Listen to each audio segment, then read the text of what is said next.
IBA Grads, Gateway to Your Desired Future.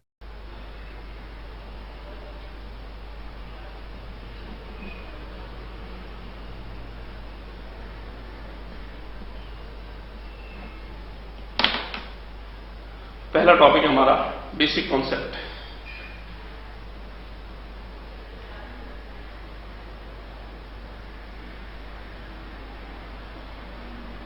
छोटी छोटी चीजें, बहुत छोटी छोटी चीजें जो हम मिस करते रहते हैं। कुछ डिफरेंस होता है, कुछ बेसिक नॉलेज होती है, वो चीज हम मिस करते हैं। टेस्ट चाहे वो ईकेट का हो, टेस्ट चाहे वो एमकेट का हो, ईकेट हो या एमकेट, टेस्ट का जो पैटर्न है, टेस्ट की जो चीजें हैं, वो 3 चीजों पे बेस करता है। GK, theory, numerical. फिजिक्स और केमिस्ट्री, ये दोनों चीजों में ये चीज आप पैटर्न फॉलो कीजिएगा। कुछ होता है जीके, जनरल नॉलेज, कुछ होती है थ्योरी और कुछ होता है न्यूमेरिकल। कुछ पोर्शन होते हैं न्यूमेरिकल का। अब आपको ये शायद फील हो रहा होगा ये जीके क्या चीज है। जनरल नॉलेज सब्जेक्ट की किस तरह से, फॉर एग्जांपल मैं आपको केमिस्ट्री पढ़ा रहा हूं, तो केमिस्ट्री में अगर 30 क्वेश्चन है एमकेट के या ईकेट के, तो उसमें 30 में से 2 क्वेश्चन जनरल नॉलेज के आपको मिल जाते हैं। कैसे question? The most abundant element in earth crust is nitrogen, oxygen, carbon और हाइड्रोजन।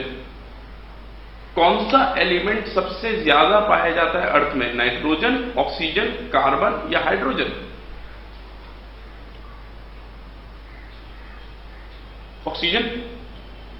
ऑक्सीजन सबसे ज्यादा है, नाइट्रोजन सबसे ज्यादा है,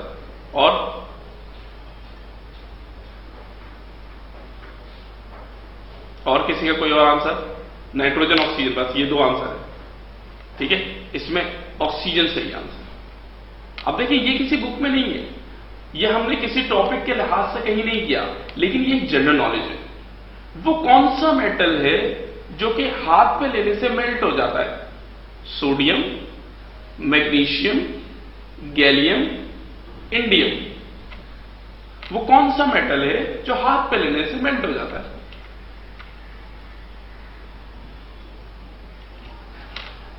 हाँ, आवाज नहीं आ रही? अच्छा, वो कौन सा मेटल है जो कि हाथ पे लेने से मेल्ट हो जाता है? सोडियम, मैग्नीशियम, गैलियम या इंडियम? सोडियम। ठीक है, अब ये जो चीजें ना, ये सारी किसकी है?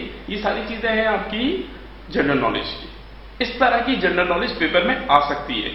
नो आर्ग्यू ऑन दिस कि भाई ये तो सिलेबस में नहीं था, ये तो आपकी जनरल नॉलेज है कि सब्जेक्ट की ग्रिप कितनी है। तो साथ साथ जितना हम पढ़ते जाएंगे ना, तो इंशाल्लाह उसमें ये जीके भी कवर्ड होती जाएगी। सबसे ज्यादा डेंसिटी किस एलिमेंट की होती है? वो कौन सा एलिमेंट है पूरे पीरियोडिक टेबल में 118 एलिमेंट में जो लिक्विड स्टेट में होता है? नहीं ना, मर्क्यूरी तो सेमी लिक्विड होता है। कौन सा लिक्विड है? कौन सा एलिमेंट ऐसा है जो कि लिक्विड स्टेट में? Bromine. Only bromine in liquid state. Mercury is semi liquid, all other are gases and solid. तो ये बातें क्या है? ये है जनरल नॉलेज। तो इसको भी हम डिस्कस करेंगे। 2 क्वेश्चन बता रहा हूं ना, 2 क्वेश्चन मैक्सिमम इसके हो सकते हैं। यानी 10% आपकी जीके हो सकती है, 70% आपका क्या होता है? Theory, pure theory of chemistry, और 20% आपके पास क्या है? न्यूमेरिकल। न्यूमेरिकल कम है। न्यूमेरिकल कम क्यों है उसकी वजह सुन लीजिए। चाहे वो नस्ट का बच्चा हो, चाहे वो एमकेट का, डीवीएचएस का, दोनों को कैलकुलेटर अलाउ नहीं है। कैलकुलेटर अपने बैग से आप निकाल दें, कैलकुलेटर कोई लेके नहीं आएगा। विदाउट कैलकुलेटर आपको मैथ्स पूरी सॉल्व करनी है, विदाउट कैलकुलेटर ही आपको न्यूमेरिकल सॉल्व करना है। समझ में आ गई बात? न्यूमेरिकल्स होंगे लेकिन उसकी वैल्यूज बहुत आसान होंगी, यानी कैलकुलेशन उसकी मैन्युअली आप कर सकते हैं। बिजी हैं आप? ठीक है, कैलकुलेशन उसकी क्या हो सकती है? मैन्युअली कैलकुलेशन हो सकती है। जब मैन्युअली कैलकुलेशन होती है तो फिर हमें कैलकुलेटर की जरूरत नहीं होती। तो डीयूएचएस वाले या एनटीएस वाले ये जानते हैं कि बच्चों को कैलकुलेटर नहीं है तो कैलकुलेशन बहुत मुश्किल नहीं देते या ऐसे नहीं देते जो कैलकुलेटर से हो। तो ये आपका पैटर्न होगा हर टॉपिक को आप इस लिहाज से देखिएगा कि उसमें कोई जनरल नॉलेज बनती है, उसमें कुछ थ्योरी बनती है, उसके कुछ न्यूमेरिकल्स होते हैं, वो सारे आपके कवर होने चाहिए। ठीक है, चलें, पहली डेफिनेशन हमारे पास, व्हाट इज एन एटम? एक एटम क्या होता है? Smallest particle. ठीक है, in how many particle an atom can be divided? 3 particle, more than 3. In how many particles? More than 3, what? How many?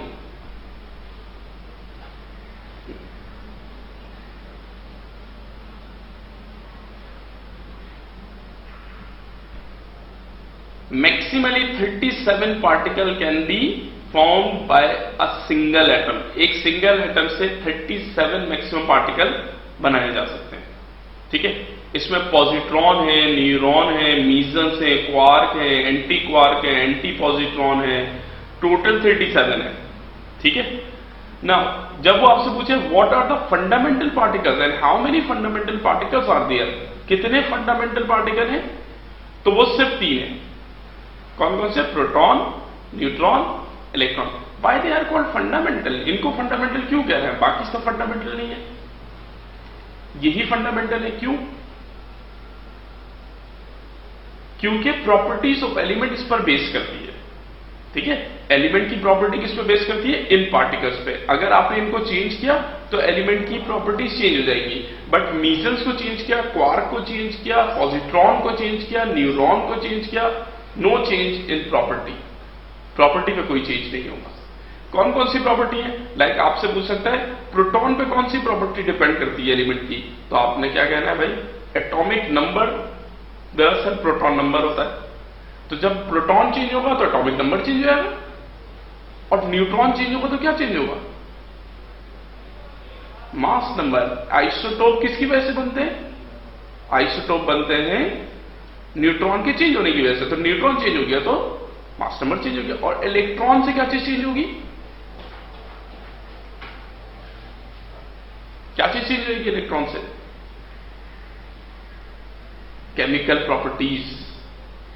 तमाम केमिकल प्रॉपर्टीज डिपेंड करती हैं electrons पे। फॉर एग्जांपल, एक एलिमेंट है जिसके वैलेंस शेल में 1 इलेक्ट्रॉन है, और एक एलिमेंट है जिसके वैलेंस शेल में 7 इलेक्ट्रॉन है।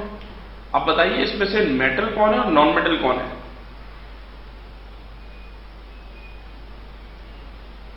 ये वाला क्या है, मेटल या नॉन मेटल? मेटल।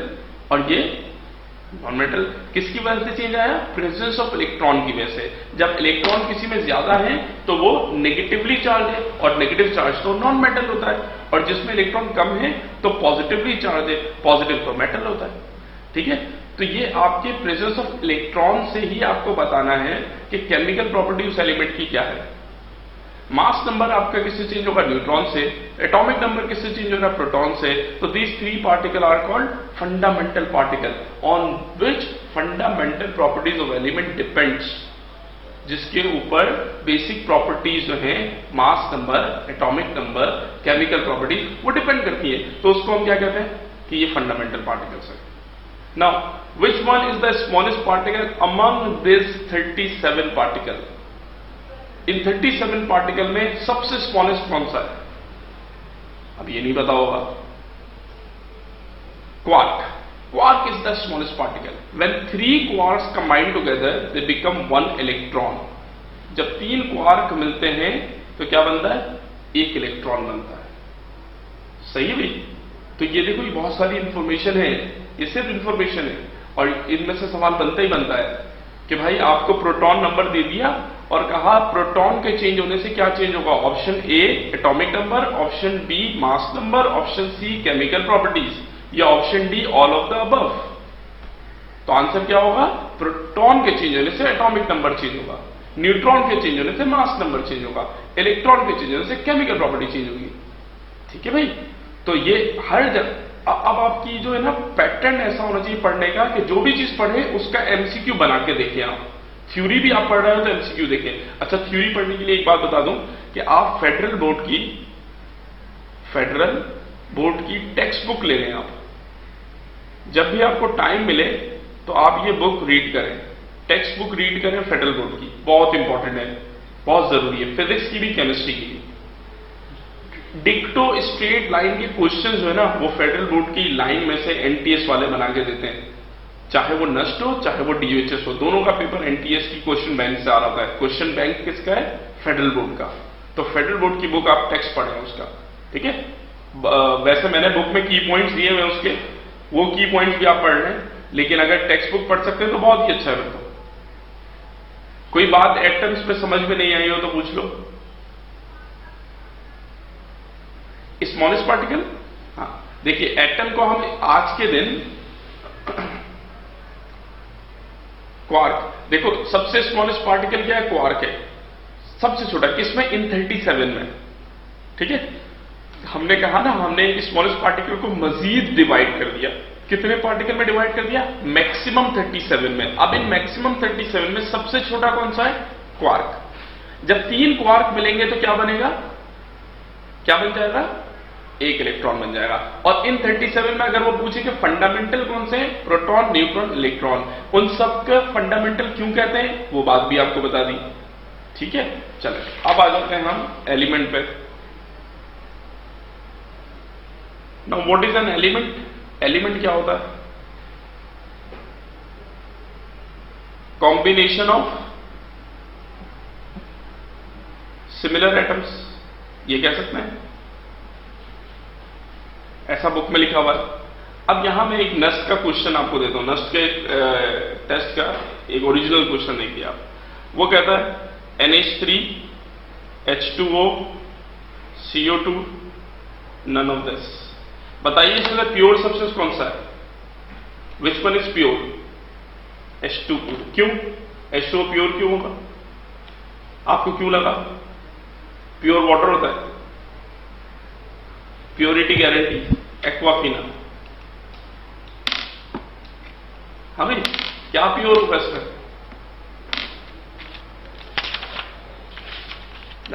अब तुम लोग की बेइज्जती शुरू कर रहा हूं मैं। अच्छा, बेइज्जती फील नहीं करना भाई, ये ऐसे ही हम कोशिश करते हैं, तो तुम लोगों को सिखाने के लिए थोड़ी बहुत हो जाती है कभी कभी बेइज्जती, तो उसको फील नहीं करना कि यार ये तो बहुत बेइज्जती करते थे। हाँ भाई मुझना, आपकी परसेंटेज माशाल्लाह से 85 जी। H2O प्योर है? अच्छा नहीं, इसका आंसर होगा नन। क्यों भाई नन क्यों होगा?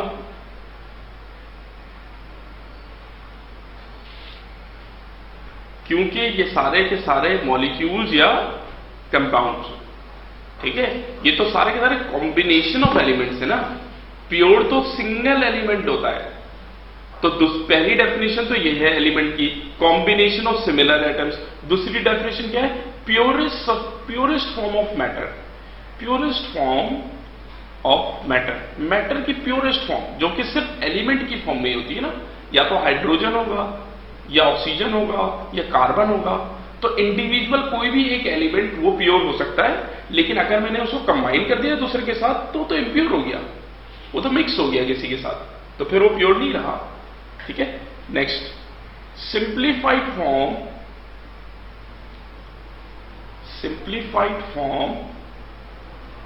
which cannot be further simplified, ठीक है। ऐसी सिंप्लीफाइड फॉर्म जो मजीद सिंप्लीफाई नहीं हो सकती। क्या मतलब हो इसका? ये वाटर है फॉर एग्जाम्पल आपके पास, अगर मैं इसको ब्रेक करता हूं मुझे क्या मिलेगा? हाइड्रोजन, ऑक्सीजन, दो डिफरेंट चीजें मिल रही है, मतलब सिंप्लीफाई हो रहा है। लेकिन आप ऑक्सीजन को ब्रेक करेंगे तो क्या मिलेगा?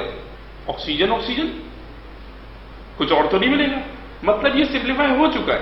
तो जो सिंप्लीफाई हो चुका है उसको हम क्या कह देंगे? ये एलिमेंट हो गया। तो वो सिंप्लीफाई फॉर्म जो मजीद सिंप्लीफाई ना हो तो उसको हम एलिमेंट कहते हैं। प्योरेस्ट फॉर्म को हम एलिमेंट कहते हैं, कॉम्बिनेशन सिमिलर एटम्स को हम एलिमेंट कहते हैं। तो अगर मैं सवाल में ये दे दूं option A, B, C, 3 option हो गए, और ऑप्शन डी हम आपको दे दें ऑल, तो राइट डेफिनेशन है, करेक्ट स्टेटमेंट ऑफ एलिमेंट क्या होगी? ऑल। ये बन गया एमसीक्यू। ठीक है। लेकिन अगर कोई एक भी आपने मिस कर दी इसमें से, पूरा नहीं पढ़ा, कंप्लीट नॉलेज नहीं ली, तो फिर आप वहां कंफ्यूज हो जाएंगे।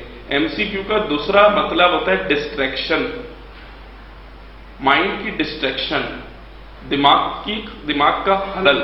ये एमसीक्यू है कि जितना आपने खलल पैदा किया हो ना दिमाग के अंदर किसी चीज के बारे में, वो जितना ज्यादा होगा एमसीक्यू आपका अच्छा नहीं होगा, और वो दूर हो सकता है सिर्फ पढ़ने से। जितना ज्यादा आप पढ़ेंगे उतना ज्यादा नॉलेज मिलेगी, उतना ज्यादा आपकी कंफ्यूजन जो है वो क्लियर हो जाएगी। ठीक है, चले, ये हो गया एलिमेंट। अब आ जाए कॉम्बिनेशन ऑफ एलिमेंट।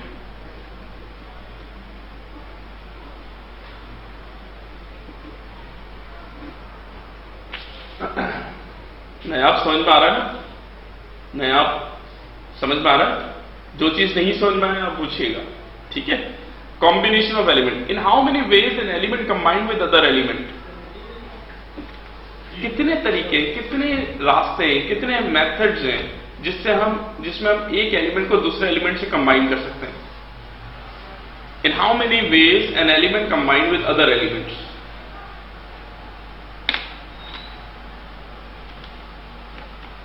अभी महानूर कितने वेज होंगे?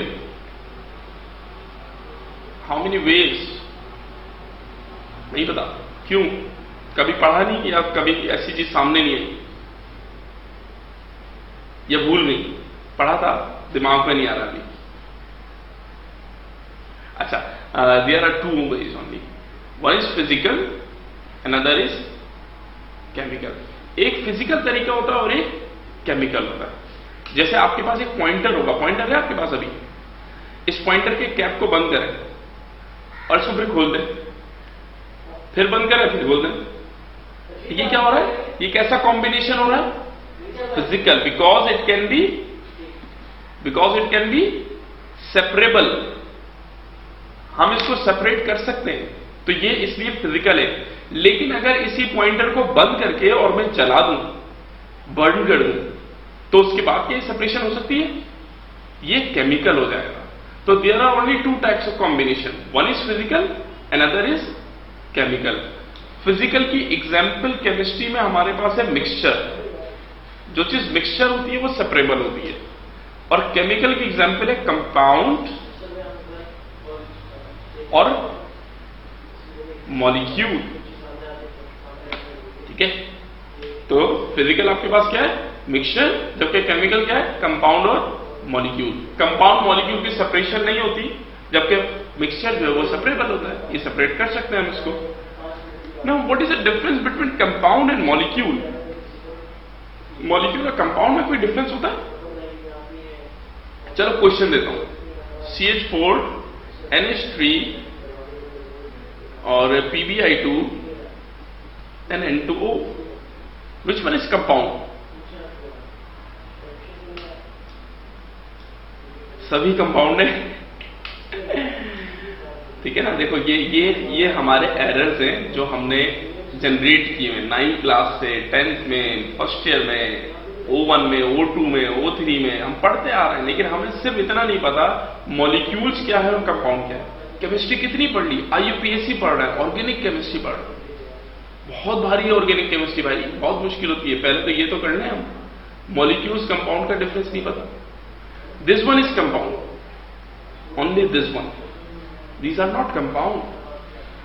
अब आप जैसे जो स्टूडेंट्स है वो जाके क्या कहेंगे जब पेपर देख लाएंगे? सर पेपर में सवाल ही गलत था, ये तो सारे कंपाउंड है। Now, how we can differentiate molecule and compound? बहुत सिंपल है।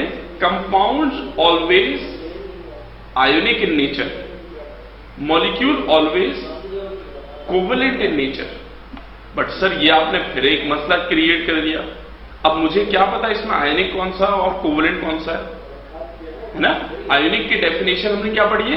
Complete transfer of electron between two atoms. और कोवलेंट की क्या पढ़ी है? Mutual sharing of electron between two elements, है ना? अब मुझे ना ही म्यूचुअल शेयरिंग नजर आ रही है, ना ही कंप्लीट ट्रांसफर नजर आ रहा है, तो फिर भाई कैसे बताएं हम? ये तो एक और मसला आ गया।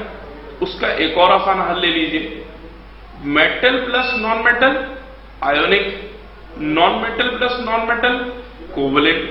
अब इसमें ये बात हल हो जानी चाहिए। कार्बन हाइड्रोजन क्या होता है? Non metal non metal. Nitrogen hydrogen क्या होता है? Non metal non metal. Lead क्या होता है? मेटल। और आयोडीन क्या होता है? Non metal. Nitrogen non metal, ये नॉन मेटल। ये क्या हो गया? कोवलेंट। ये भी कोवलेंट, ये भी कोवलेंट। लेकिन ये क्या हो गया? आयोनिक। जो आयोनिक हो गया वो कंपाउंड बन गया, और जो मॉलिक्यूल कोवलेंट हो गया वो मॉलिक्यूल बन गया। ठीक है, बात समझ में आ गई? अब यहां आपको बातों का किस तरह फंसाते हैं वो भी देख लीजिए, एक जगह आपको और मिस गाइड कर देंगे, वो भी समझ लें। CH4 है और AlCl3 है और BF3 है और H2O है। बताइए इसमें से कंपाउंड कौन सा है? विच वन इज कंपाउंड? बस ये गलत हो गया, इनमें से कोई भी कंपाउंड नहीं है। अब आप कहेंगे सर ये मेटल नॉन मेटल है ना, अभी तो आपने बताया। ये वाहिद एक्सेप्शनल कंडीशन है जो इस ट्रिक्स से नहीं होगी। AlCl3 metal plus non metal तो है, लेकिन ये तमाम एग्जाम्पल जितनी भी आप ले लें उसमें वाहिद है जिसमें ये आयोनिक नहीं है बल्कि ये कोवलेंट है। वजह क्या है? क्योंकि आयोनिक में आपको ये पढ़ाया गया था कि 1.7 का डिफरेंस होना चाहिए इलेक्ट्रोनेगेटिविटी का। अगर डिफरेंस 1.7 होता है या इससे ज्यादा होता है तो आयोनिक होगा। तो बाकी तमाम जगह तो मेटल नॉन मेटल जब मिलते हैं तो 1.7 या इससे ज्यादा होता है, लेकिन सिर्फ वाहिद ये कॉम्बिनेशन है जिसमें ऐसा नहीं होता। तो ये जो एक्सेप्शनल चीजें हैं ये लाजमी पढ़नी भी है, याद भी रखनी है। MCQs में ये चीजें ज्यादातर आती हैं क्योंकि वो उन्हें पता है कि ये जो ना ये चीजें तो पढ़ के आ रहे होंगे कि मेटल नॉन मेटल आयोनिक होता है, लेकिन ये किसी ने शायद पढ़ा हो या नहीं पढ़ा हो, उसकी नजर से गुजरा हो या नहीं गुजरा हो, तो फिर वो उसको ऐसी चीजें पकड़ा देते हैं कि बेटा जरा ये बताओ ये क्या है? AlCl3 तो आप तो ये कहेंगे मेटल नॉन मेटल है तो आयोनिक होगा। तो ये एक्सेप्शनल चीजें जो बता रहा हूं वो लाजमी याद रखनी है। इसी तरह अमोनियम क्लोराइड क्या होगा? मॉलिक्यूल होगा, कंपाउंड होगा? कंपाउंड। क्यों? क्योंकि हम इसको ब्रेक करेंगे NH4 पॉजिटिव, ये एक मेटेलिक आयन की तरह होगा, और Cl नेगेटिव तो नॉन मेटल। आगे ना डिफरेंस। तो ये चीजें जो है ना आपको एग्जाम्पल्स जितने MCQs करेंगे इंशाल्लाह आपकी प्रैक्टिस होगी, आप करेंगे तो बेहतरीन हो जाएगा। फिर जब हम इतने स्मार्ट हो जाते हैं फिर टीचर पीछे रह जाता है, बच्चे आगे हो जाते हैं। तो सिर्फ उसकी वजह क्या है? प्रैक्टिस। प्रैक्टिस जितनी होगी बहुत अच्छा होगा। 2 दिन बोला ना सैटरडे संडे, तो 2 दिन पढ़ना है, 2 दिन हमें सॉल्व करना है। ठीक है, चलो ये कॉम्बिनेशन ऑफ एलिमेंट समझ में आया। 2 तरह से कंबाइन होते हैं, फिजिकली और केमिकली। मिक्सचर फिजिकल की एग्जाम्पल, केमिकल कंपाउंड और मॉलिक्यूल की एग्जाम्पल। ठीक है,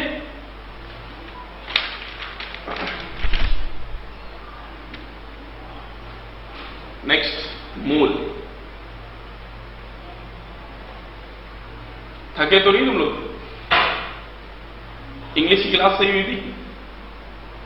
इंग्लिश की क्लास में बोर तो नहीं हुए? हाँ, ये आवाज होनी चाहिए ना, एनर्जी होनी चाहिए। नाश्ता करके आया करो। यहां तुम्हें बिल्कुल चाय भी नहीं पूछेगा कोई, ये बता दूं मैं। बहुत जालिम लोग हैं ये लोग।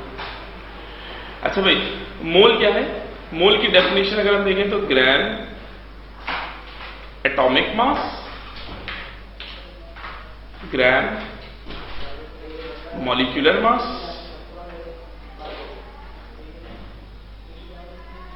और ग्राम फॉर्मूला मास।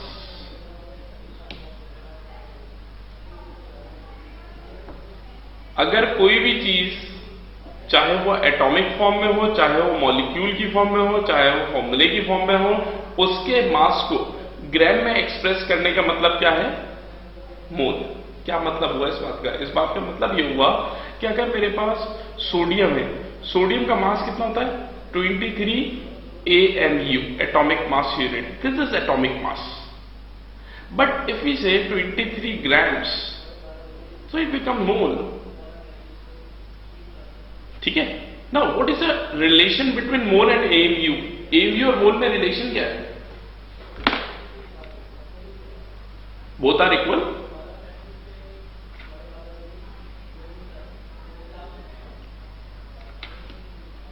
क्या रिलेशन होगा? कितने AMU कितने ग्राम्स के बराबर होंगे? चलो लिख लो इसको। 1 AMU equal to 1 divide by 6.02 exponent 23 grams, यानी एक एमयू इतना छोटा है कि एक एमयू का मतलब क्या है, एक यूनिट का मास। टोटल यूनिट कितने होते हैं आपके पास, इतने यूनिट होते हैं, एवोगाड्रोस के बराबर इतने एटम्स होते हैं आपके पास। तो एक का क्या होगा, कैसे निकालेंगे, 1 डिवाइड बाय दिस। ठीक है, तो रिलेशन याद रखना है कि 1 एमयू कितने ग्राम्स के बराबर है, 1/6.02 एक्सपोनेंट 23। ठीक है, अच्छा अब एक और क्वेश्चन, ये DUHS का क्वेश्चन है। क्वेश्चन बड़ा मजेदार है, आपको बहुत सारी चीज सीखने को मिलेंगी इसमें।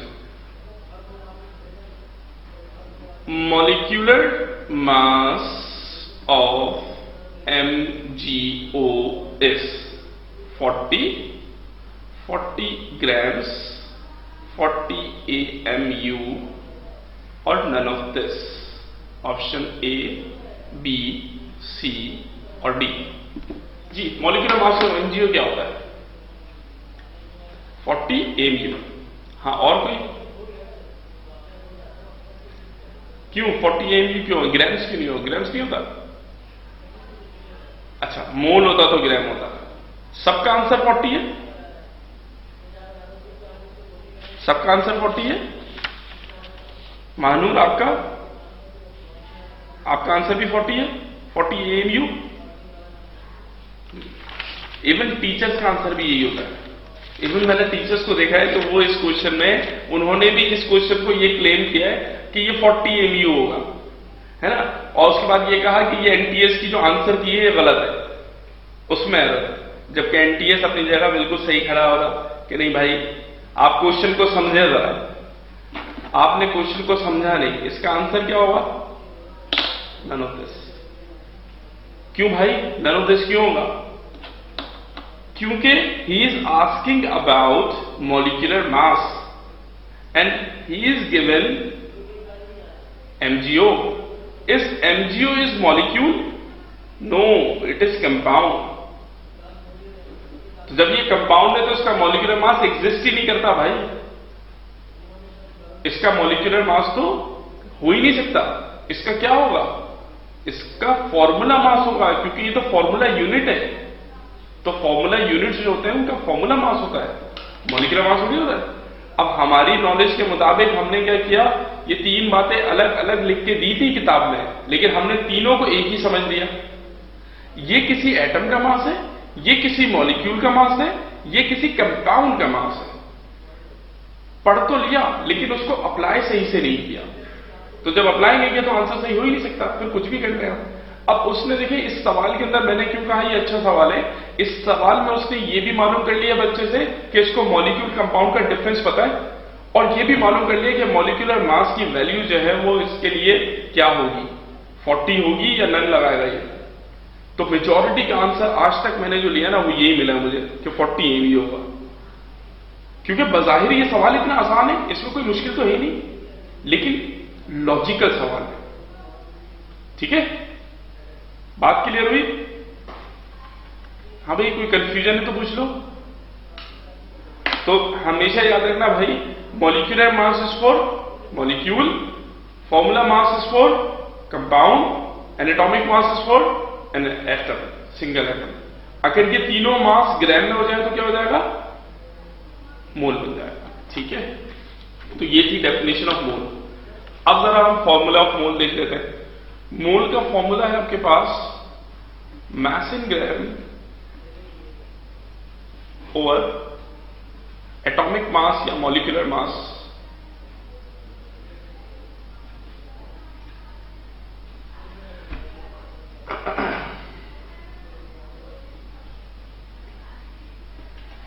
ठीक है। अब यहां दो टर्म यूज किया रही है, मॉलिक्यूलर मास, एटॉमिक मास। ये तो डिफरेंस तुम लोगों को पता है, लेकिन तुम्हारे साथ एक स्टूडेंट और हैं जो तुम लोगों का फायदा करा देंगे इस वक्त, वो है महानूर। ये ओ लेवल्स की स्टूडेंट है, ठीक है, ये अभी ए लेवल्स करंटली कर रहे हैं। तो इनको एक चीज और पता होगी कि इस एटॉमिक मास को हम रिलेटिव एटॉमिक मास भी कहते हैं, जिसको हम AR से रिप्रेजेंट करते हैं। Mahanoor, is there any difference between atomic mass और रिलेटिव एटॉमिक मास? और बोथ आर सेम।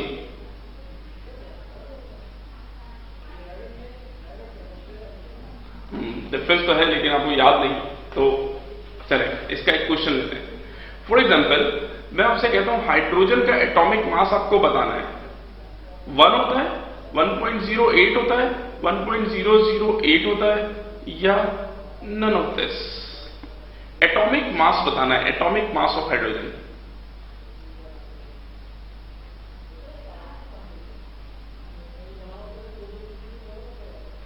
देखना कितनी छोटी सी बात है ना, वो भी हमें कंफ्यूज कर रही है। सिर्फ वजह क्या है, पूरी बात नहीं पता, पूरी बात पता करनी है, बस सीखना है हमें, ठीक है। इसका एटॉमिक मास जब पूछा जाएगा ना तो 1 होगा, लेकिन रिलेटिव एटॉमिक मास क्या होगा, 1.008। पीरियोडिक टेबल में जाके देखेंगे ना तो ये लिखा हुआ है, ये नहीं लिखा हुआ, ठीक है। तो एटॉमिक मास जब लेंगे तो क्या होगा 1, और रिलेटिव एटॉमिक मास लेंगे तो क्या होगा 1.008। कुछ लोग क्या कहते हैं, इसको राउंड ऑफ कर दो तो ये आता है। नहीं भाई, ये बात नहीं है, कॉन्सेप्ट ये नहीं है उसका।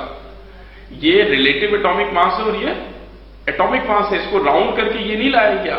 Atomic mass is the sum of proton plus neutron, and while relative atomic mass is the comparison of this mass with carbon atom.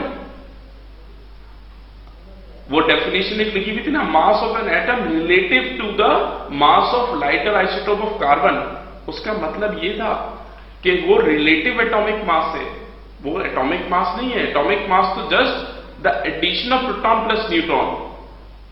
तो इसका मतलब है ये मास जो है एटॉमिक मास, वो हमेशा क्या होगा, होल नंबर में, क्योंकि प्रोटॉन और न्यूट्रॉन की तादाद क्या होती है, होल नंबर में होती है। 1 प्रोटॉन 0 न्यूट्रॉन 1 हो गया, 12 प्रोटॉन 11 न्यूट्रॉन 23 हो गया, ठीक है। तो कभी भी पॉइंट में नहीं होगा, एटॉमिक मास डेसिमल में नहीं होता। लेकिन रिलेटिव एटॉमिक मास क्योंकि कंपैरिजन होता है कार्बन का, इसलिए वो डेसिमल में भी हो सकता है। तो पूरा का पूरा पीरियोडिक टेबल आप देखिए, उसमें सब में डेसिमल में दिया हुआ है। क्यों? क्योंकि वो रिलेटिव एटॉमिक मास है। That mass is compare with the mass of carbon, वो कार्बन से कंपेयर किया जा रहा है। ये बात समझ में आ रही है कार्बन वाली? इस पे एक क्वेश्चन देता हूं और समझ में आएगा। If the mass of carbon is 30, what would be the mass of nitrogen? अगर कार्बन का मास 30 कर दिया जाए तो नाइट्रोजन का मास क्या होगा? हाँ भाई, क्या वही रहेगा, सेम रहेगा, या चेंज हो जाएगा? और चेंज हो जाएगा तो क्या हो जाएगा?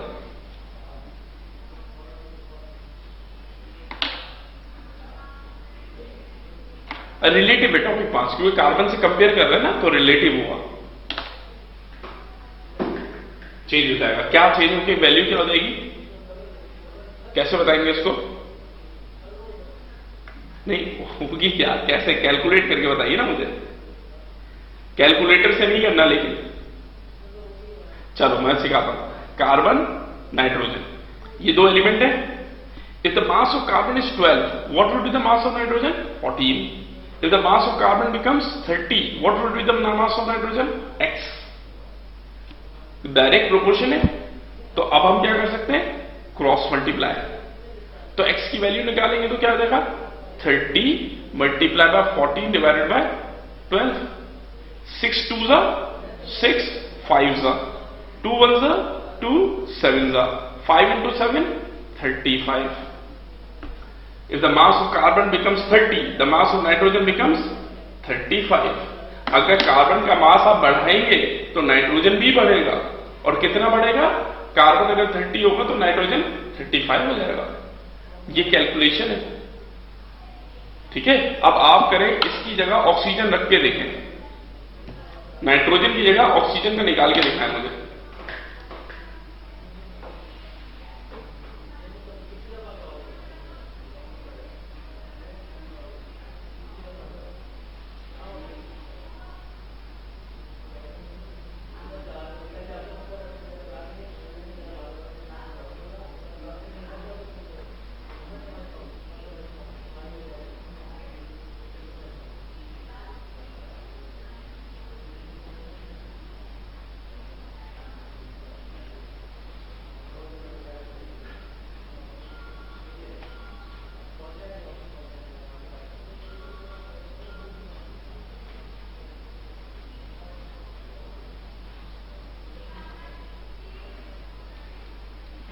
हाँ भाई, सबका आ रहा है 40, ठीक है। तो बस ये तरीका है। अब देखिए ये मास कौन सा है, ये मास है रिलेटिव मास, और वो जो आप प्रोटॉन प्लस न्यूट्रॉन करते हैं वो क्या है, एटॉमिक मास। तो ये डिफरेंस यार याद रखना था, वो इतनी मेहनत से मैं सारी चीजें मैंने निकाली भी हैं, तो वो मैं तुम लोगों को दे रहा हूं, उसको याद भी रखना है। और इसीलिए मैं कह रहा हूं कि ये लेक्चर हो जाएगा, और जब हम 19 या 20 या 21 पे पहुंचेंगे तो ये चीजें मिस हो जाएंगी, तो उसको रिवाइज भी रखना है। जब आप इन चीजों को याद रखेंगे तो इंशाल्लाह क्वेश्चन करने में आसानी होगी, पढ़ने में आसानी होगी, स्टेटमेंट को स्मार्टली आप पढ़ रहे होंगे, ठीक है। चले अब आते हैं मोल की कैलकुलेशन पर। मोल का एक फॉर्मूला मैंने लिखवा दिया, दूसरा फॉर्मूला क्या है, नंबर ऑफ एटम्स और नंबर ऑफ मॉलिक्यूल्स के लिए वो भी लिख लो। नंबर ऑफ एटम्स होता है moles multiply by Avogadro's number, और number of molecules is equal to moles multiply by Avogadro's number, ठीक है भाई। दोनों का फॉर्मूला सेम है, दोनों के फॉर्मूले में कोई डिफरेंस नहीं है, लेकिन कैलकुलेशन में फर्क होगा। क्या फर्क होगा वो मैं अभी कैलकुलेट करके दिखाते हैं हम आपको, तो इंशाल्लाह समझ में आएगी बात। क्वेश्चन पहले लिखते हैं।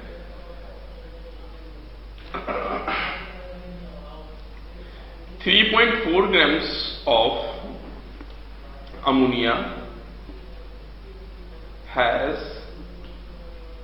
option A, moles, option B, molecules, option C, atoms, option D, atoms of nitrogen, option E, atoms of hydrogen, or C, number of covalent bond, ठीक है। ये सारी कैलकुलेशन करनी है और इन्हीं फॉर्मूले से होगी जो मैंने अभी लिखवाई है। मोल्स निकालने हैं। मोल्स कैसे निकलते हैं भाई, क्या बताया मोल्स का फॉर्मूला,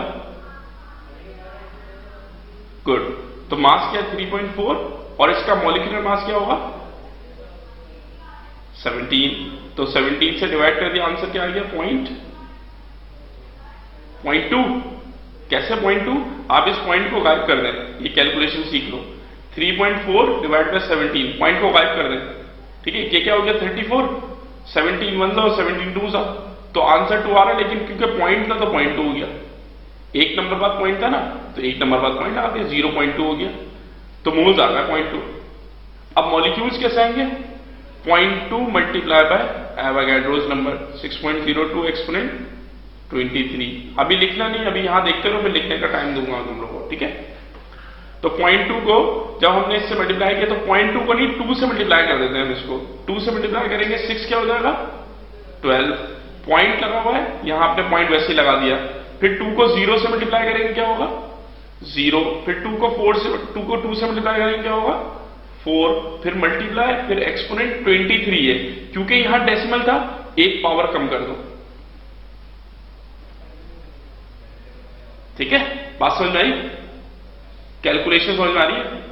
हाँ, ये कैलकुलेशन आपको भी ऐसे ही करनी है, कैलकुलेटर तो अलाउ नहीं। चले, ये आ गया मॉलिक्यूल। अब एटम्स करें तो सर एटम्स भी यही होंगे, 0.2 मल्टीप्लाई बाय 6.02 एक्सपोनेंट 23, है ना। लेकिन मॉलिक्यूल्स और एटम्स की इक्वल वैल्यू कैसे हो सकती है भाई, मॉलिक्यूल्स तो कॉम्बिनेशन होता है, एटम्स तो ज्यादा होने चाहिए, लेकिन फॉर्मूला यही है। तो फिर क्या करें, अब क्या करेंगे इसके लिए, मॉलिक्यूल्स को एटम में चेंज करने के लिए क्या करते हैं, नंबर ऑफ एलिमेंट से मल्टीप्लाई करते हैं कि जो भी गिवन कंपाउंड है या मॉलिक्यूल है उसके अंदर कितने एलिमेंट्स हैं, 1 नाइट्रोजन और 3 हाइड्रोजन, तो टोटल कितने हो गए 4। तो 4 से मल्टीप्लाई कर देंगे आप इसको। तो इस वैल्यू को अगर आप 4 से मल्टीप्लाई करें तो क्या होगा, 4 को 12 से मल्टीप्लाई करें 48, 4 को 0 से मल्टीप्लाई करेंगे 0, 4 को से मल्टीप्लाई करेंगे तो 0.16 मल्टीप्लाई बाय 10⁻²2। ये एटम्स आ गए। फर्क पता चला एटम्स और मॉलिक्यूल में क्या करना है। अगर यहां पर H2O होता तो किससे मल्टीप्लाई करते 3 से, और CH4 होता तो 5 से, ठीक है। CO2 होता तो 3 से। तो बस मॉलिक्यूल्स निकालने के बाद एटम्स के लिए क्या करना है, नंबर ऑफ एलिमेंट से मल्टीप्लाई करना है। ये फिर वो नंबर ऑफ एलिमेंट्स मल्टीप्लाई कर लो, यहां पर लिख लो कि नंबर ऑफ एलिमेंट्स मल्टीप्लाई कर लो, लेकिन याद रखना नंबर ऑफ एलिमेंट्स किस चीज को मैं कह रहा हूं कि कंपाउंड के अंदर जो मॉलिक्यूल या एलिमेंट है वो एलिमेंट्स लेंगे।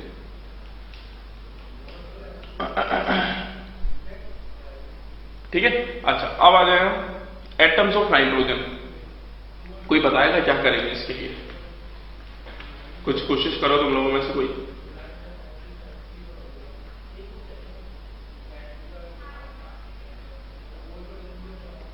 नाइट्रोजन के,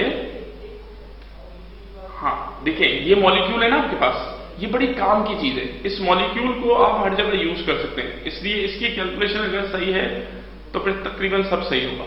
या ये आपके पास क्या मॉलिक्यूल्स किसके हैं? ये NH3 के। अब एक NH3 में कितने नाइट्रोजन होते हैं? 1 मल्टीप्लाई बाय 1 एटम्स आ गए नाइट्रोजन के। ठीक है, हाइड्रोजन के एटम्स के लिए क्या करेंगे? 12.04 एक्सपोनेंट 22 ये मॉलिक्यूल्स है, मल्टीप्लाई बाय 3 कर देंगे। कोवलेंट बॉन्ड्स के लिए ये मॉलिक्यूल्स हैं, 12.04 एक्सपोनेंट 22। एक मॉलिक्यूल में कितने कोवलेंट बॉन्ड होते हैं? 3 होते ना, तो फिर किससे मल्टीप्लाई करेंगे? 3 से। होगी सारी कैलकुलेशन। ठीक है, तो अब कॉपी करना है, आप इसको अब कॉपी करना है और उसके बाद फिर मैं क्वेश्चन दे रहा हूं, वो अब आपको खुद से करना है। चलिए अब क्वेश्चन जो दे रहा है आप खुद कीजिए। 1.6 gram of CH4 has option A moles, B molecules, C atoms, D atoms of hydrogen, E number of covalent bonds,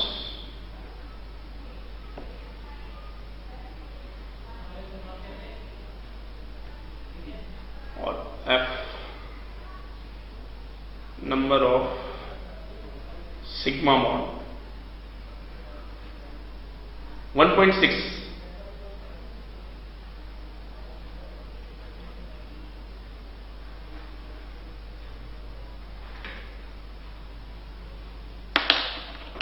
good. उसके बाद हाइड्रोजन के एटम्स के लिए हम करेंगे 6.02 exponent 22 multiply by 4, 24.08 into 10 power 32। Then covalent bond के लिए हम 24.08 यूज कर सकते हैं एक्सपोनेंट 22, क्योंकि यहां भी 4 से मल्टीप्लाई करना होगा। सिग्मा बॉन्ड का क्या किया आपने? 4 से मल्टीप्लाई करना है। अगर पाई बॉन्ड कहेंगे तो क्या होगा? अगर कैलकुलेशन ऑफ पाई बॉन्ड कहते हैं तो 0 हो जाएगा ना। हाँ, यहां तो डबल बॉन्ड होता ही नहीं है ना, तो उसमें हम 0 कर देंगे। तो ये कैलकुलेशन है। अब देखो इसमें सारी चीज आ गई। एक और कर लो कि अगर आपके पास 9.8 ग्राम्स ऑफ H2SO4 है तो बताइए इसमें सल्फेट आयंस की तादाद कितनी है? सल्फेट आयन SO4 - 2 कितना है? 9.8 ग्राम्स ऑफ H2SO4 में सल्फेट आयंस कितने हैं? How many sulphate ions are there?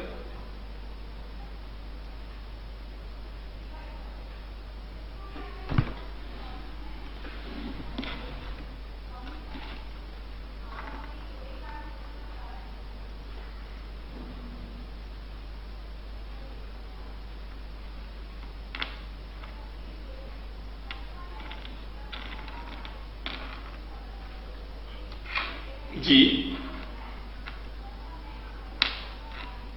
Sigma bond ये होंगे और कोवलेंट बॉन्ड जो है वो इसके अंदर कोवलेंट बॉन्ड भी यही होंगे, क्योंकि देखो टोटल हमारे पास जो बनता है मीथेन का स्ट्रक्चर वो इस तरह से बनता है।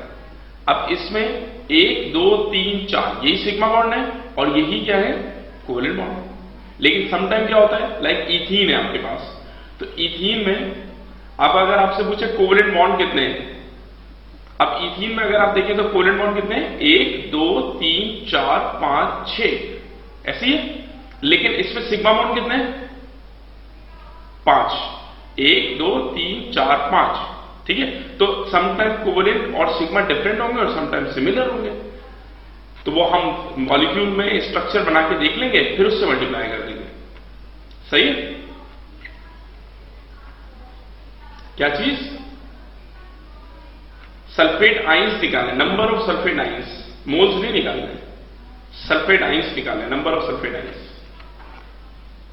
देखिए सिग्मा बॉन्ड वाला, हाँ देखिए भाई, आपको नंबर ऑफ कोवेलेंट बॉन्ड निकालने तो आपने 4 से मल्टीप्लाई कर दिया, ये आ गया। जब सिग्मा निकालने तो क्या करेंगे? 4 से मल्टीप्लाई करेंगे, तो फिर यही आएगी ना। दोबारा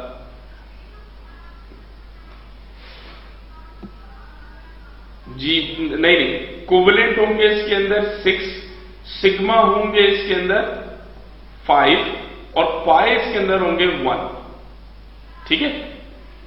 बात समझ में आ गई?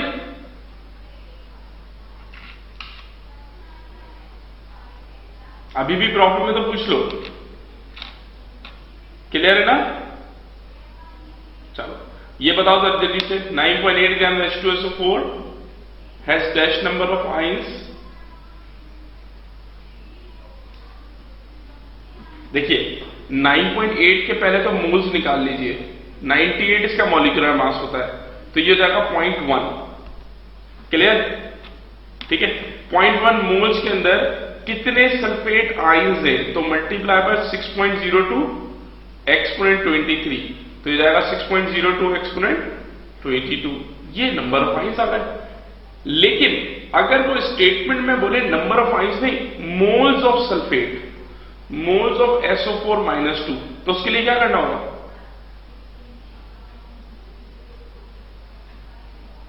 नहीं, उसके लिए आपको 0.1 को 1 से मल्टीप्लाई करना होगा ना, क्योंकि एक मोल के अंदर कितने आयंस हैं? 1 ही है, तो फिर आप 0.1 कर देंगे बस इसको। जिस तरह अगर वो ये कहता कि इसके अंदर मोल्स ऑफ H पॉजिटिव कितने हैं, तो मोल्स ऑफ H पॉजिटिव के लिए क्या करेंगे? इसके मोल्स कितने टोटल? 0.1। अब एक मोल के अंदर H2SO4 के हाइड्रोजन कितने होते हैं? 2H पॉजिटिव प्लस SO4-2, तो एक मोल में कितने? 2, तो 0.1 में कितने होंगे? Multiply by 2। तो ये क्या है? ये किसकी कैलकुलेशन है? मोल्स ऑफ सल्फेट की या मोल्स ऑफ हाइड्रोजन आयन की। लेकिन अगर वो पूछे नंबर ऑफ हाइड्रोजन आयन, तो फिर ये आंसर होगा, उसमें एवोगैड्रो से मल्टीप्लाई करना है, ठीक है। स्टेटमेंट देखिए आप, एक पूछ रहे हैं नंबर ऑफ आयंस और एक पूछ रहा है मोल्स ऑफ हाइड्रोजन आयंस। जब मोल्स पूछ रहा है तो एवोगैड्रो से मल्टीप्लाई नहीं करना। जब नंबर ऑफ हाइड्रोजन आयन पूछ रहा है, ये नंबर ऑफ सल्फेट आयंस पूछ रहा है, तो उस वक्त एवोगैड्रो से मल्टीप्लाई करना है। क्लियर? हाँ भाई, कंफ्यूजन है? एक सवाल और दे रहा हूं, वो सवाल करो, फिर इंशाल्लाह कंफ्यूजन दूर हो जाएगी। एक क्वेश्चन और कर लो बस।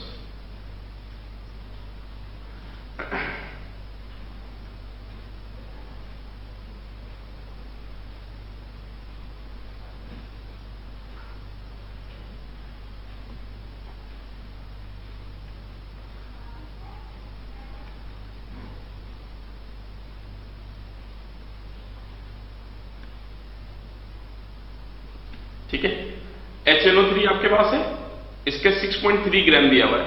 आपको बताना है मोल्स ऑफ हाइड्रोजन आयन कितने हैं और नंबर ऑफ हाइड्रोजन आयन कितने हैं। चलिए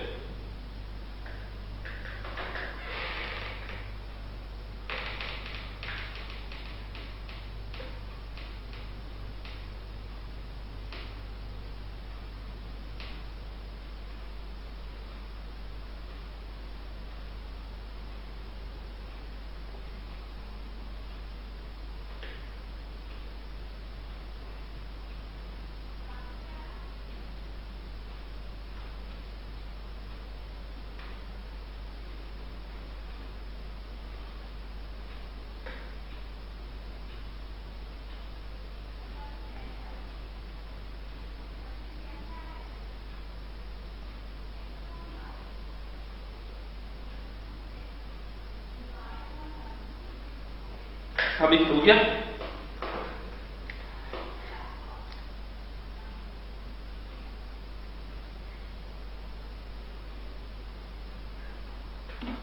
इसका MR होता है मॉलिक्यूलर मास 63, तुम लोगों को तो MR ही नहीं निकालना आता, याद ही नहीं है एटॉमिक मासेस, वो आदत बनी हुई है, दे देते हैं। यहां कुछ नहीं मिलेगा, याद रखना। और महानूर तो आपको यही परेशानी बहुत रहेगी, पीरियोडिक टेबल नहीं है, बुकलेट कोई नहीं है, ठीक है। सब कुछ याद करना पड़ेगा, सब याद करना पड़ेगा। आपको जो बुकलेट मिलती है ना A लेवल्स की, वो नहीं मिलेगी। इवन के जो आपका इलेक्ट्रोड पोटेंशियल है, जो इलेक्ट्रोकेमिकल सीरीज है, उसके पोटेंशियल को भी याद होना चाहिए। लेकिन वो मैं एक तरीका बताऊंगा, उससे इंशाल्लाह वो सॉल्व हो जाएगा। तो वो तरीके से आप करेंगे तो फिर आपको याद नहीं करना पड़ेगा।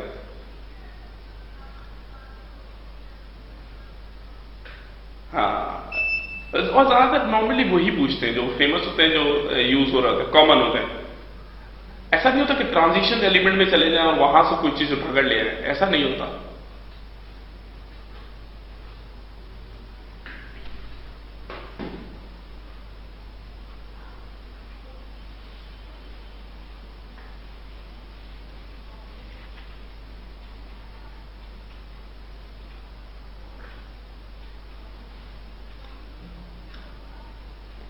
हो गया? क्या आया मोल्स ऑफ हाइड्रोजन? 0.1 मोल। और नंबर ऑफ हाइड्रोजन आयन सबका आ रहा है, पक्की बात है, सब ने किया है। कोई सिंगल भी कोई रह गया तो बता दें मुझे।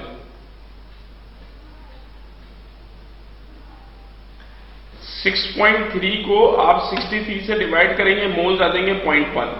ये मोल्स आ गए किसके? HNO3 के। अब HNO3 को जब आयनाइज करेंगे तो H पॉजिटिव और NO3 माइनस मिलेगा।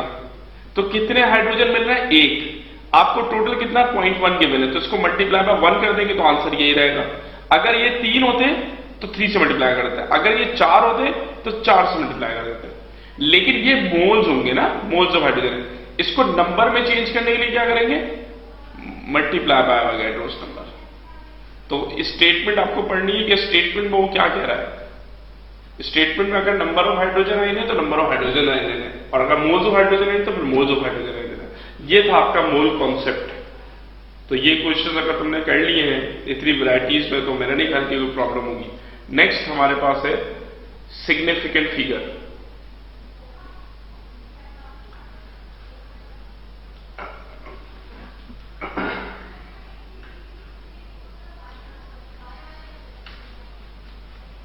थक तो नहीं गए तुम लोग? ये दिल से आवाज आ रही है या क्योंकि नॉर्मली स्टूडेंट थक जाता है इस वक्त आके 12:30 के बाद, तो ऐसा हो जाता है कि बस सर बस। अच्छा चलो, अच्छी बात है, मेरी एनर्जी है तुम लोगों में। सिग्निफिकेंट फिगर्स क्या होता है? What are significant figures? Most reliable digits, most reliable digits.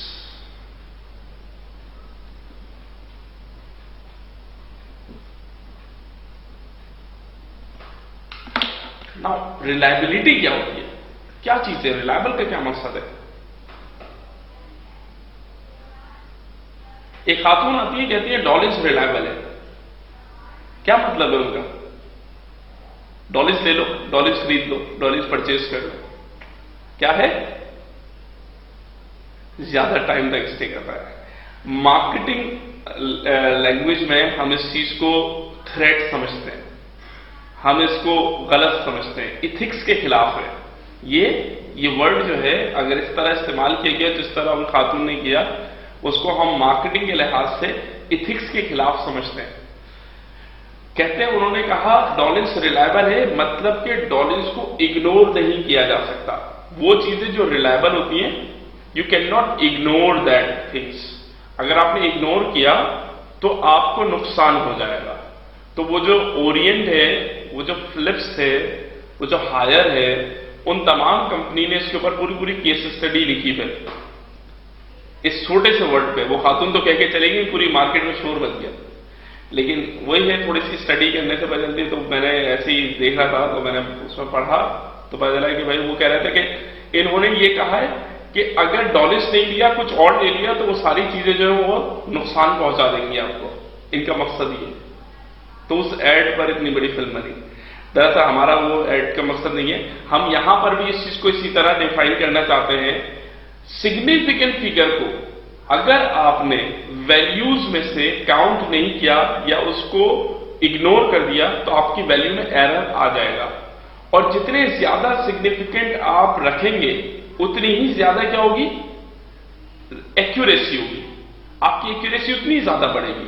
एक नंबर लिखा हुआ 1, एक नंबर लिखा हुआ 1.0, एक नंबर लिखा हुआ 1.00, एक लिखा हुआ 1.00, तो which one is correct, this one और द प्रीवियस वन?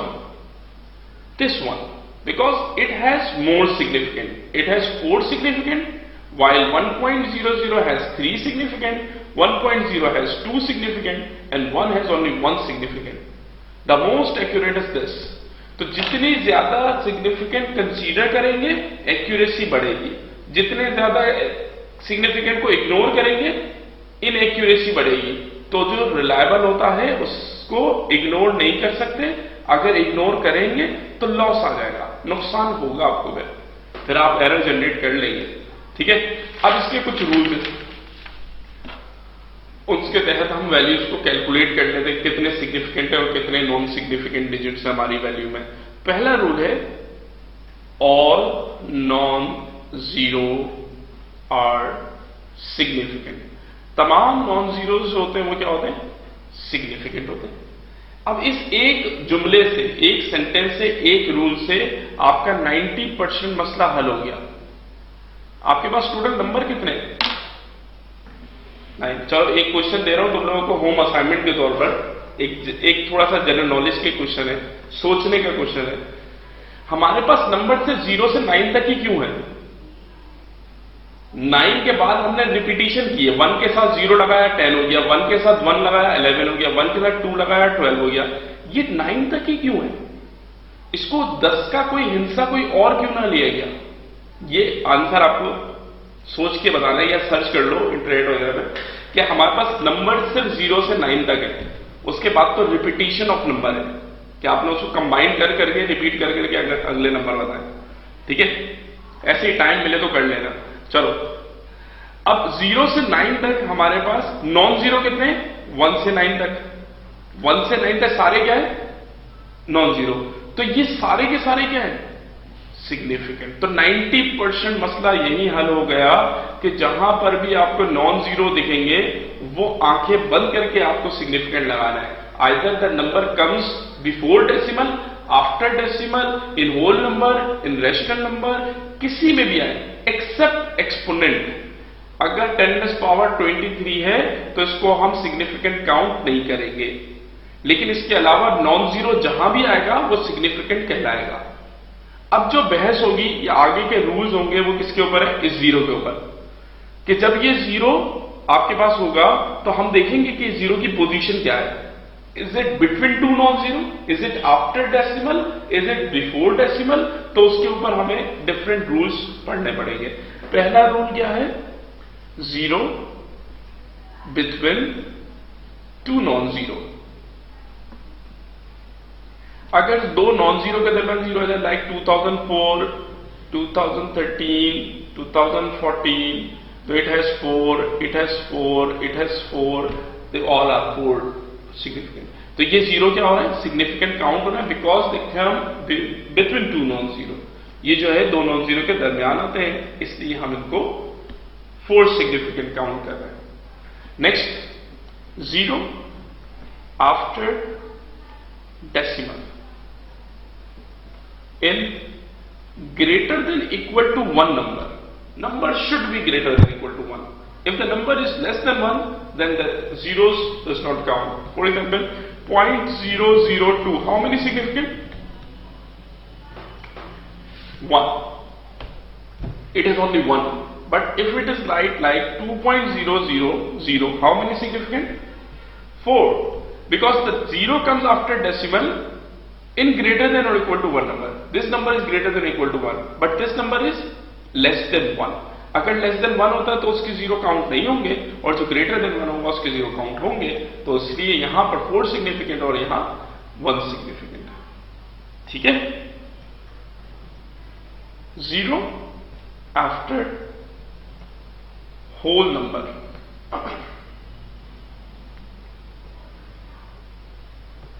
में और में नॉट सिग्निफिकेंट। जीरो अगर होल नंबर के बाद आ जाए तो सिग्निफिकेंट हो भी सकता है और सिग्निफिकेंट नहीं भी हो सकता। ऐसी कंडीशन जो सर्टेन ना हो, जो फिक्स ना हो, जो स्पेसिफिक ना हो, तो उसको हम कहते हैं एम्बिगस। वो कंडीशन जिसमें आंसर आपका कोई फिक्स नहीं है, भाई वो सिग्निफिकेंट हो भी सकते नहीं भी हो सकते, दोनों बातें करना है। अब ऐसी कंडीशन से जो सवाल आता है वो बड़ा कंफ्यूजिंग होता है, क्योंकि पॉइंट ही कंफ्यूजिंग है कि सम टाइम होगा सिग्निफिकेंट और सम टाइम नहीं होगा सिग्निफिकेंट। कब होगा कब नहीं होगा पता ही नहीं कुछ, तो फिर वो आपको कंफ्यूज करेगा।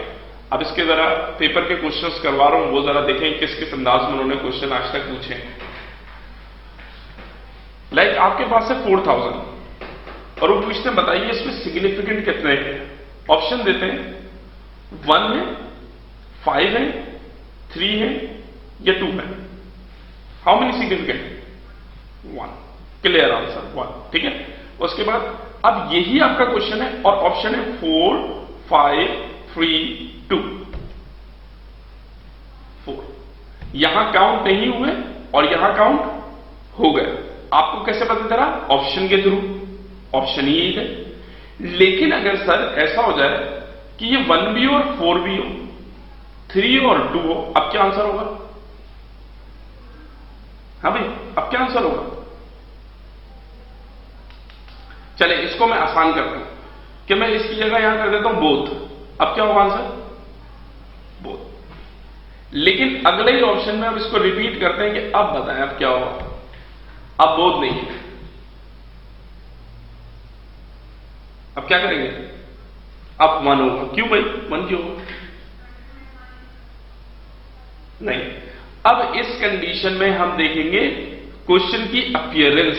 क्वेश्चन अपीयर्ड कैसे है? क्वेश्चन अगर ऐसे अपीयर्ड है तो 1, बट क्वेश्चन अगर आपको ऐसे दिया जाएगा तो 4। This is 4000, this is also 4000, but it is like 4.000 exponent 3।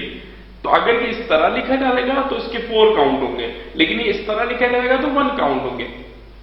तो जब आपको दोनों ऑप्शन हो तो फिर आपको सवाल की शक्ल देखनी है कि वो किस तरह अपीयर किया गया, पेपर में किस तरह लिखा गया है। जिस तरह लिखा गया आप वैसे आंसर करें। अगर वो ऐसे लिखता है मीन्स कि उसने 4 सिग्निफिकेंट को नोटिफाई किया, ऐसे लिखता है तो उसने 1 सिग्निफिकेंट को नोटिफाई किया। ठीक है।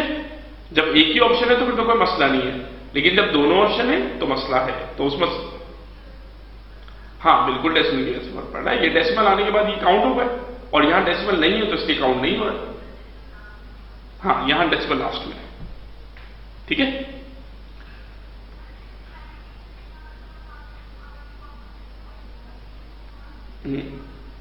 तो 1 से ही होगा। हाँ अगर 4000 है तो 1 होगा, अगर ऐसे लिखा होगा तो 4 होगा। ठीक है। ठीक है, पक्का सबको क्लियर हो गया? चलो अच्छा, अब एक दो क्वेश्चन और कह रहा हूं सिग्निफिकेंट के जरा बताइए जरा। 970.00 हाउ मेनी सिग्निफिकेंट? 4, 5, 6, 3। जी कितने सिग्निफिकेंट इसमें? 5 significant.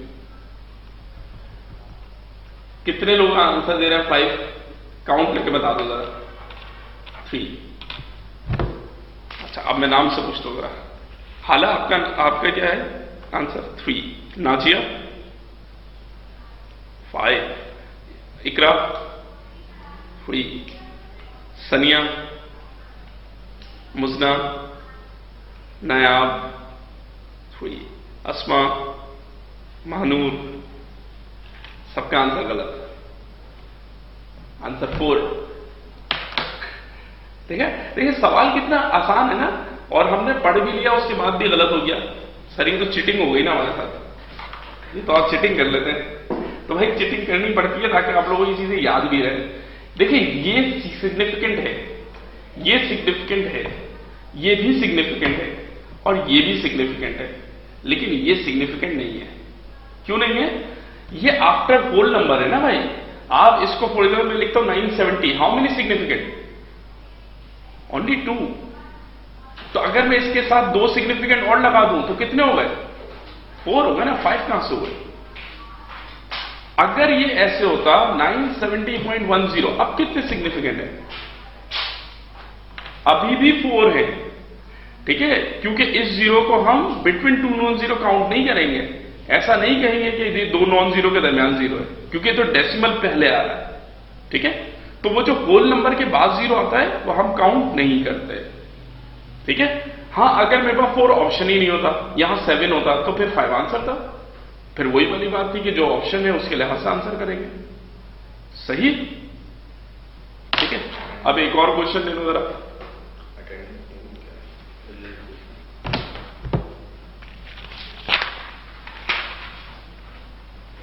2.500 multiplied by 4.00 divided by 2.0।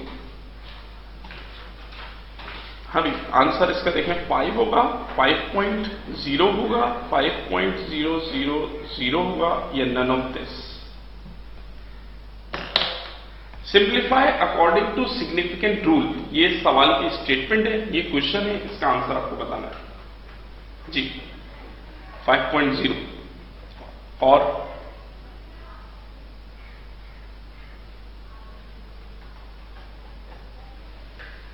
इसके अलावा बस यही आंसर है, और किसी का नहीं है आंसर।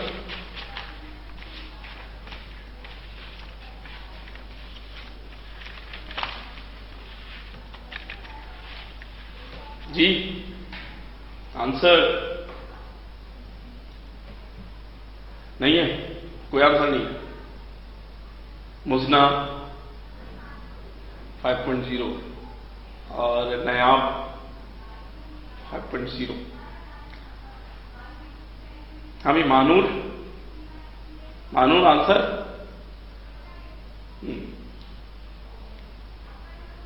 5.0। अच्छा चलो, तुम्हारा ना क्यों भाई ऐसा क्यों आ रहा है भाई? देखो आंसर तो इसका आएगा, यानी सिंप्लीफाई करने के बाद 5.0 भी हो सकता है, 5.00 भी हो सकता है, 5 भी हो सकता है। अब एक्यूरेट क्या होगा? एक्यूरेट ये होगा, ठीक है, 5.0। वजह क्या है? जब भी आपसे कहा जाए simplify according to significant rule, तो आप इसके सिग्निफिकेंट काउंट करें इंडिविजुअल्स के। इसके कितने सिग्निफिकेंट है? 4। इसके कितने हैं? और इसके कितने हैं? तो लीस्ट सिग्निफिकेंट आंसर होना चाहिए। Answer must be in least significant, ठीक है। ये सिग्निफिकेंट का रूल है कि जब भी आप सिंप्लीफाई करें according to significant rule, the answer should come in least significant. इससे ज्यादा एक्यूरेसी हो नहीं सकती ना, क्योंकि हमारे पास एक चीज 2.0 तक है, यानी 2 सिग्निफिकेंट तक है, तो आंसर में इतनी सिग्निफिकेंट पॉसिबल है। इससे ज्यादा होगा तो वो हमें खुद बढ़ाना पड़ेगा, वरना हम इतनी एक्यूरेट नहीं है, ठीक है। तो लीस्ट सिग्निफिकेंट में आंसर देना है आपको। क्लियर हो गई बात? चलिए नेक्स्ट, अब आपके पास है फॉर्मूला।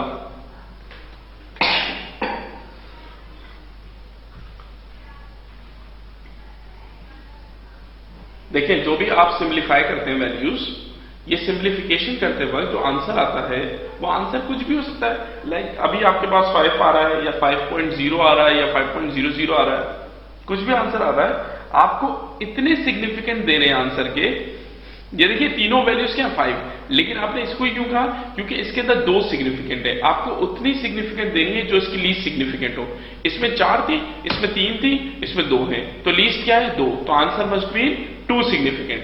2 से ज्यादा में नहीं हो सकता और 2 से कम में नहीं हो सकता, ठीक है ना। Formula is symbolic representation of elements, molecules और compound.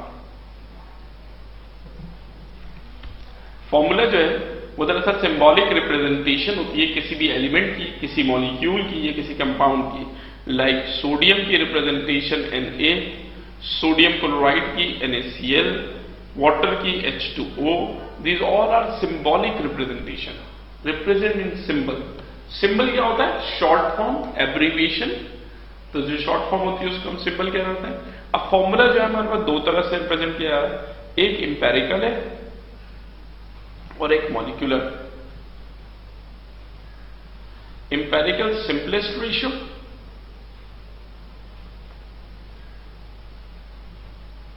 and molecular are actual number of atoms.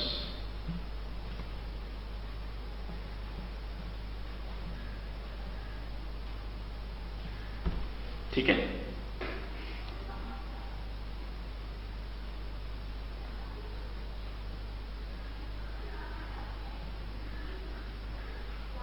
सही भाई। अच्छा अब ये बताइए कि H2O का इंपेरिकल क्या होगा? ऑप्शन ए ये होगा, ऑप्शन बी H2O होगा, ऑप्शन सी HO2 होगा, या option D none of this. H2O का इंपेरिकल क्या होगा? नन होगा, H2O। हाँ भाई, और किसी को यही होगा। ठीक है, NaCl का इंपेरिकल क्या होगा? NaCl ही होगा या NaCl2 होगा? NaCl ही होगा। NaCl का मॉलिक्यूलर क्या होगा? NaCl होगा, NaCl2 होगा, Na2Cl4 होगा या Na3Cl3 होगा? NaCl होगा, कोई और नहीं हो सकता इसमें।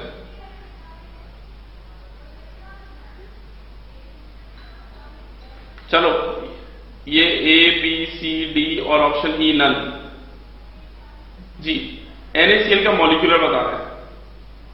अरे यार नन होगा ना भाई, अभी तो बताया था। NaCl कंपाउंड है, मॉलिक्यूलर कहां से आ गया इसको? इसका सिर्फ इंपेरिकल हो सकता है। कंपाउंड का सिर्फ इंपेरिकल होता है, मॉलिक्यूलर इंपेरिकल दोनों होता है। तो बेंजीन क्या है? C6H6 मॉलिक्यूल, इसका इंपेरिकल क्या होगा? CH हो जाएगा सर। लेकिन MgO का मॉलिक्यूलर क्या होगा? सर नहीं होगा, MgO का मॉलिक्यूलर नहीं हो सकता। क्यों नहीं हो सकता? कंपाउंड है सर, कंपाउंड का मॉलिक्यूलर थोड़ी होता है। पागल बना रहे हैं आप तक। ठीक है, तो भाई ये जो बेसिक कॉन्सेप्ट है ना, बेसिक कॉन्सेप्ट का मकसद जो है वो बेसिक्स है। आपकी बेसिक्स स्ट्रांग होनी चाहिए। 2 मिनट रुकिएगा। ECAT 2 का नेक्स्ट संडे ग्रैंड टेस्ट आ रहा है, उसका एक क्वेश्चन है, सुपर ग्रैंड टेस्ट देंगे या दोपहर में कंपटीशन देंगे। किसका बोला है? ECAT 02 का नेक्स्ट संडे ग्रैंड टेस्ट आ रहा है। हाँ, अनाउंसमेंट करने में जा रहा बोले इनका सुपर ग्रैंड टेस्ट होगा, दोपहर में कंपटीशन होगा, क्या होगा? चेंज कर ग्रैंड टेस्ट का टाइम ग्रैंड टेस्ट सैटरडे का। सैटरडे मैसेज की क्लास होती है। हाँ, लेकिन करना पड़ेगा क्लास कर ले, ग्रैंड टेस्ट अगले हफ्ते कर ले, करेंगे संडे कोई टेस्ट, मैथ्स की क्लास चली आएगी। बोलूँ कि टेस्ट 14 तारीख को होगा और क्लास होगी, अनाउंसमेंट कर देंगे क्लास में।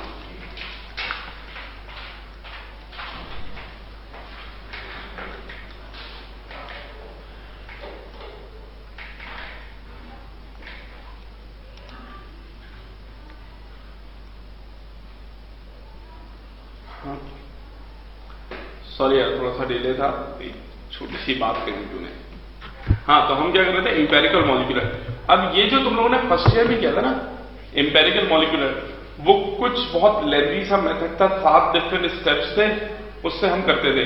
हम वो स्टेप्स पढ़ेंगे तो ताकि मानू को भी समझ में आ जाए, मानू ने वो 7 स्टेप्स नहीं पढ़े हुए, तो वो हम स्टेप्स पढ़ेंगे, उससे भी क्वेश्चन बातों का स्टेप्स के दरमियान में से आ जाता है। लेकिन हम जब भी इंपेरिकल या मॉलिक्यूलर निकालेंगे तो वो शॉर्ट ट्रिक से निकाल देंगे, वो 2 स्टेप में हो जाएगा। वो 7 स्टेप्स करने की जरूरत नहीं है, क्योंकि 7 स्टेप्स करने बैठेंगे तो एक ही सवाल हो पाएगा, बाकी सब तो ही जाएंगे। ठीक है, तो स्टेप्स क्या थे? Step number 1,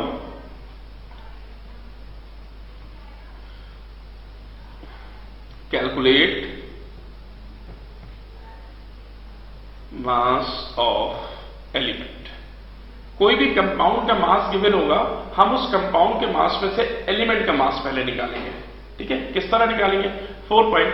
for example if you have given 4.4 grams of carbon dioxide, बताइए कार्बन का मास क्या होगा इसमें है? 4.4 grams है भाई। देखिए इसको भी फिर इस तरह कर लेना, कार्बन डाइऑक्साइड और carbon. If carbon dioxide 44, carbon is 12। Carbon dioxide अगर 4.4 है तो carbon is x, cross multiply कर देंगे तो x equal to 12 multiply by 4.4 divided by 44। तो 4.4 1 टाइम्स और 4.4 10 times, then x equal to 12 divided by 10 which is equal to 1.2 gram. ठीक है, ये कार्बन का मास आ गया। इसी तरह ऑक्सीजन निकालना है तो क्या होगा, ऑक्सीजन के लिए यहां ऑक्सीजन रख लेंगे, ये 16 हो जाएगा, ये x हो जाएगा, कैलकुलेट कर लेंगे। सही है, तो ये आपने कैलकुलेट क्या किया, मास ऑफ एलिमेंट और किस में से, कंपाउंड के मास में से। स्टेप 2 क्या होता है, calculate percentage of element. Element की परसेंटेज क्या होगी, तो परसेंटेज ऑफ एलिमेंट का तो फॉर्मूला है कि percentage of element is equal to mass of element over compound mass multiply by 100।